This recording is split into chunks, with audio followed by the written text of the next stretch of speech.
Well, in these tough times, small businesses are often considered the backbone of the Australian economy, which is why the stimulus packages have been targeted to keep them afloat and keep hiring staff. But is it enough? What other financial provisions do small businesses need to get through this period? To talk us through is Anthony Landahl, the Managing Director of Equilibria Finance. Anthony, welcome to the program. Great to have your company here. First of all, what do you make of Stimulus Package 3.0? Yeah, thanks, David, and thanks for having me on.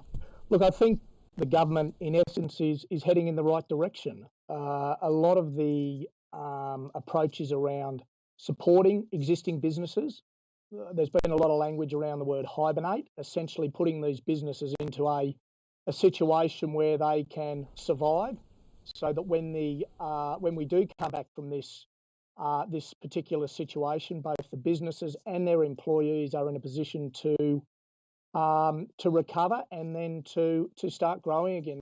So I think the government's doing a good job. I think this latest stimulus package around the wage subsidy, they're also looking at the commercial tenancies and offering some relief there for businesses. I think they're absolutely on the right track. Yep. What they're trying to do in terms of supporting our small businesses. And as you said, David, there's over 2 million small businesses in Australia. They are the lifeblood of the economy. Well, would you believe as of an hour ago, 120,000 of them had signed up for this latest economic package, the JobKeeper package. I'm a small business owner. I know I've registered as well as we all try and get through this.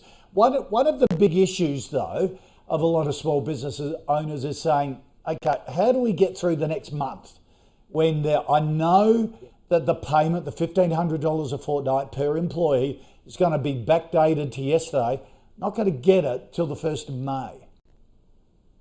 Sure, and that's a good question. And the two areas the government and banks are working hand in hand on is essentially cash flow for businesses, because cash flow right now is king. And secondly, putting the businesses into hibernation, which are the government initiatives. But from a finance perspective, there are a lot of opportunities for small businesses to reach out to their providers and access some of the initiatives they're doing. These include repayment holidays for existing facilities, and the banks have just increased that threshold from loans up to $10 million now, and you can get a repayment holiday for up to 6 months on an existing facility.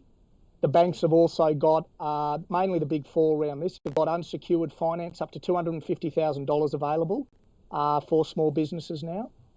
There's the opportunity for small businesses to increase their overdraft to access cash quickly over the next, say, 4 to 5, 6 weeks up until the 1st of May when they're able to receive those wage subsidies.